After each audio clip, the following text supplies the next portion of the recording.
Student last topic में हमने cover किए फर्नीचर्स के स्टैंडर्ड डायमेंशन, जिसके अंदर हमने लास्ट टॉपिक में कवर किया था बेड, देन साइड टेबल और types of bed, kind of single bed, king size bed and queen size bed. और उसके साथ में हमने कवर किया वार्डरोब की डेप्थ, वार्डरोब की विड्थ कितनी और क्या स्टैंडर्ड डायमेंशन में आप ले सकते हैं, और ऑन साइट लेआउट के अकॉर्डिंग आप कितना कस्टमाइजेशन उसके अंदर स्टैंडर्ड हाइट तक कर सकते हैं। उसी के साथ में आज हम भी कुछ और ऑब्जेक्ट लेकर आए फर्नीचर के, जिसके हम स्टैंडर्ड डायमेंशन के बारे में स्टडी करेंगे। काइंड ऑफ देखा जाए तो sofa seating, centre table, chair and TV unit की स्टैंडर्ड डायमेंशन के बारे में आज अपन स्टडी करेंगे। सबसे पहले हम स्टार्ट करते हैं सोफा सीटिंग।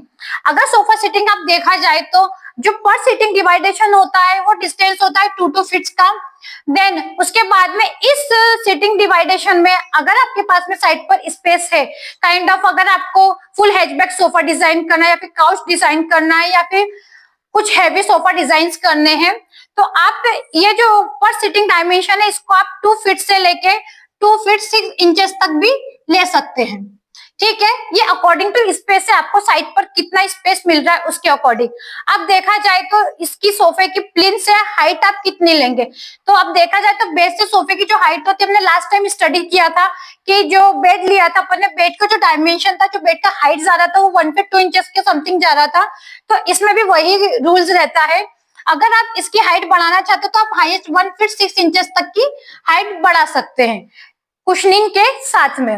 ओके, और सोफा के हेडबोर्ड की बात की जाए तो सोफा का जो हेडबोर्ड होता है, पहले जो सोफा का हेडबोर्ड रहता था उसकी विड्थ 4 इंचेस कवर रहती थी कुशनिंग के साथ में, बट अब थोड़ा सा कंफर्ट सोफा हर क्लाइंट का रिक्वायरमेंट होता है, तो हम इसे अप्रोक्सीमेट 6 इंचेस में लेकर चलते हैं, जो ये वाला विड्थ होता है सोफे के हेडबोर्ड का कुशनिंग के साथ में।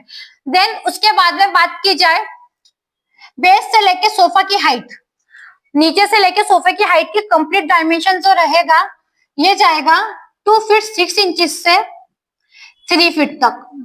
3 फीट उस केस में होगा जिस भी क्लाइंट को हेडबोर्ड थोड़ा सा हाइटेड चाहिए, थोड़ा सा रिच लुक और देना है, तो आप उसे 3 फीट हाइट तक ले जा सकते हैं। ठीक है, अब बात है सीटिंग एंड डिवाइडेशन की। ये seating according to requirement, client के रिक्वायरमेंट के अकॉर्डिंग आप ये सीटिंग डिवाइडेशन अपने अकॉर्डिंग सेट कर सकते हैं। अगर कहीं आपको कॉर्नर सोफा देना है तो उसका डिवाइडेशन डिफरेंट टाइप से होता है। कॉर्नर सोफे में आप 2 फीट के डिवाइडेशन पर सीटिंग दे सकते हैं, बट अगर आप सिंगल हैचबैक सीटिंग ले रहे हैं तो कम से कम उसमें एक सेकेंड सीटिंग डिवाइडेशन को आपको 2 फीट 6 इंचेस में लेकर जाना ही पड़ेगा। अब काफी जगह पे आपने देखा होगा जो सोफा रहता है प्लिंथ से रहता है, पर ऑलमोस्ट ट्राई कीजिएगा कि इसके अंदर अगर आप लेग प्लान कर रहे हैं तो अप्रोक्सीमेट वो 2 इंचेस से 3 इंचेस रहे, उससे ज्यादा ना जाए, तो वो कंफर्ट सोफा रहता है। और अगर आप लेग अलग से नहीं लगाना चाह रहे हैं, एक रिंग पैटर्न में भी आप आगे जाके अगर आप स्टडी करेंगे तो एक रिंग पैटर्न में भी एक लेग चलता है जिसका भी डायमेंशन अप्रोक्सीमेट 2 इंचेस से लेकर 3 इंचेस तक होता है। जो भी एसेसरीज एंड ऑल रहेगी उसके बारे में आगे के चैप्टर्स में हम स्टडी करेंगे। अभी आपके लिए जो जानना जरूरी है स्टैंडर्ड डायमेंशन ऑफ फर्नीचर, अभी अपन उसके बारे में स्टडी करें। ओके, देन उसके बाद में अपन आ जाते हैं सेंटर टेबल।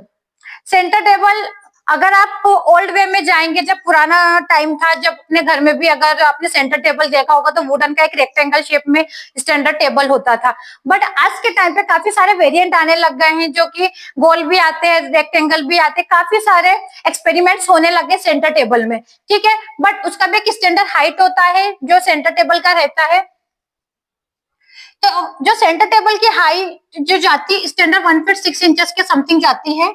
अब अगर आप अकॉर्डिंग टू क्लाइंट का रिक्वायरमेंट, मैं हर बार ये चीज बोलती हूँ कि according to client requirement, because of काफी लोग अपने अकॉर्डिंग भी कस्टमाइजेशन करवाते हैं, चाहे वो सोफा हो या फिर सेंटर टेबल हो, तो आप उसमें चेंजेस कर सकते हैं। और अगर इसकी विड्थ की बात की जाए सेंटर टेबल की तो 2 फीट 6 इंचेस समथिंग रहती है।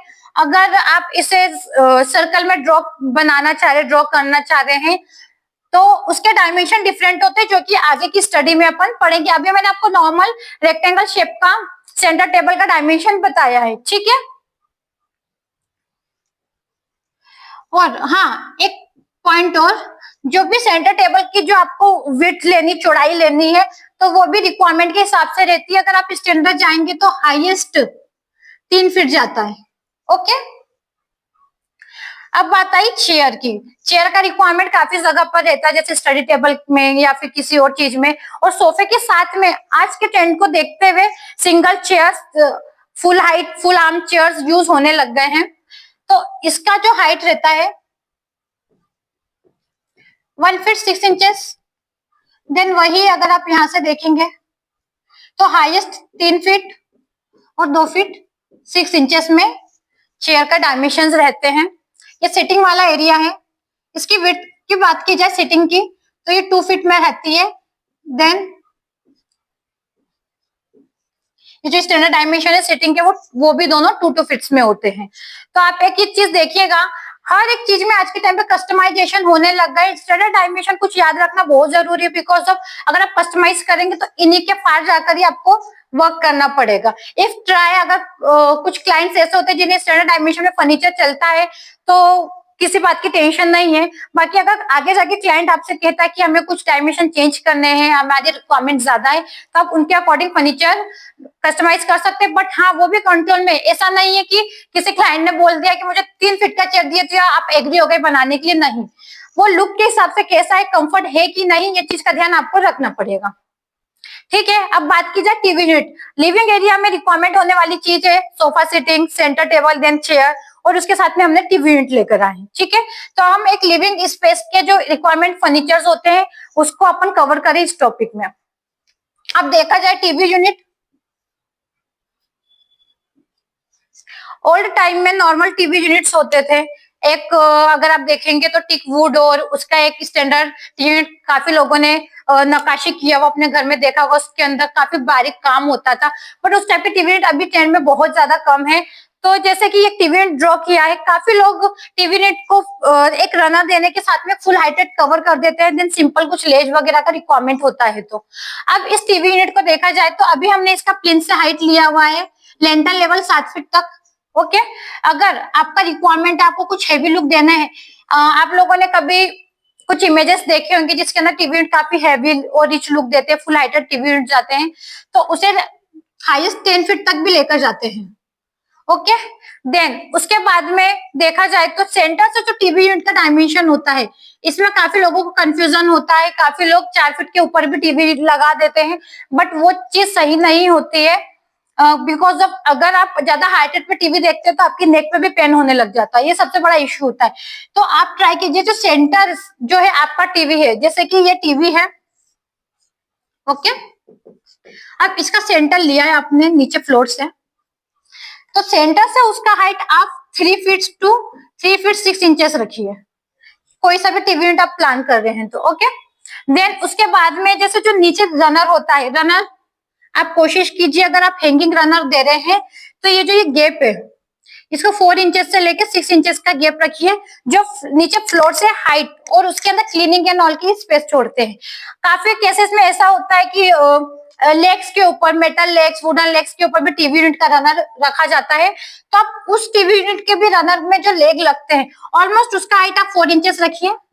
ठीक है, अब बात की जाए तो रनर की डेप्थ कितनी रखना चाहिए। अगर आप 1 फीट से रनर की डेप्थ कम रखेंगे तो अंदर स्पेस नहीं मिलेगा, बिकॉज ऑफ प्लाईवुड और सबका लेवलिंग होता है, तो उसकी वजह से अंदर स्पेस नहीं बचता। तो आप कोशिश कीजिए कि जो भी आप टीवी यूनिट का रनर यूज कर रहे हैं उसे आप 12 इंच से अबव ही लें। ठीक है, इफ ट्राई, देन कभी कभी साइड पर ऐसा होता है कि अभी लिविंग स्पेस छोटा है तो गेट का एंट्री होता है, तो रास्ते में आपको टर्न आउट करने में दिक्कत होती है, तो उस केस में जो रनर्स के जो हम विड्थ डेप्थ रहते हैं उसे कम कर देते हैं।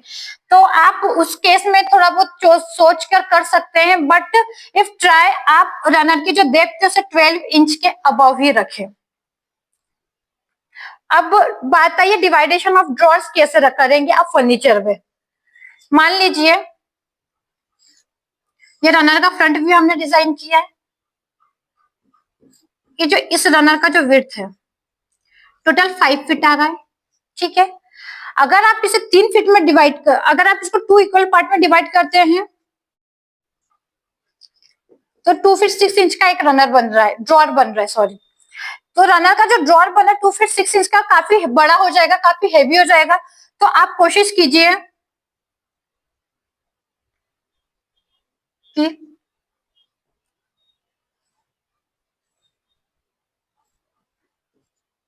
आप 2-2 फीट के ले लीजिए स्पेस, और 1 फीट का आप सेंटर में अकॉर्डिंग टू डिजाइन बना सकते हैं। देन अगर ये भी नहीं अच्छा है तो आप क्या कीजिए, अपने 1 फीट 6 इंचेस दोनों साइड के ड्रॉ ले लिए,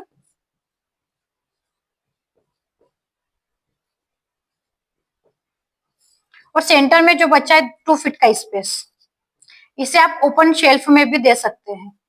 इस ओपन शेल्फ में आप सेटअप बॉक्स या फिर अदर स्टोरेज की चीजें और ये सारी चीजें आप यहाँ पर आराम से रख सकते हैं। तो आप इस टाइप का भी एक बेस ले सकते हैं टीवी यूनिट के रनर का।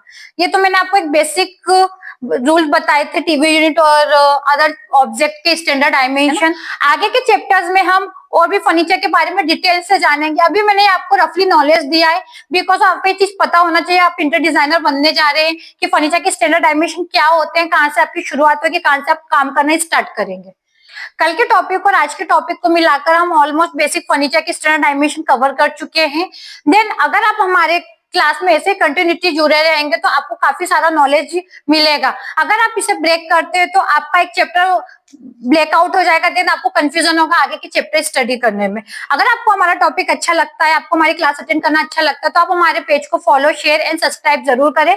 देन इंटीरियर डिजाइनर बनने की जो रेस है आप उसमें आ जाइए, तो हम आपको काफी अच्छा नॉलेज देंगे जो कि इंटीरियर डिजाइनर बनने के बाद में आपके लिए काफी ज्यादा बेनिफिशियल होगा। बिकॉज ऑफ काफी कोर्सेज इतने ज्यादा महंगे होते हैं कि आप उन्हें नहीं कर पाते हैं, तो हम आपके लिए ऑनलाइन क्लासेस लेकर आए हैं। देन हमारे इंस्टीट्यूट में हमने ये ऑफलाइन क्लासेस भी रखी है जिसके अंदर हमारे क्लासेस में 35+ स्टूडेंट जो कंटिन्यूटी में अभी हमसे जुड़ चुके हैं। तो अगर आप भी जुड़ना चाहते हैं और आप हमारे इंस्टीट्यूट के आसपास के नियर बाय रहते हैं तो आप हमारे इंस्टीट्यूट में आके एडमिशन ले सकते हैं। देन हमारी क्लासेस कंटिन्यूटी कर सकते हैं। And thank you so much.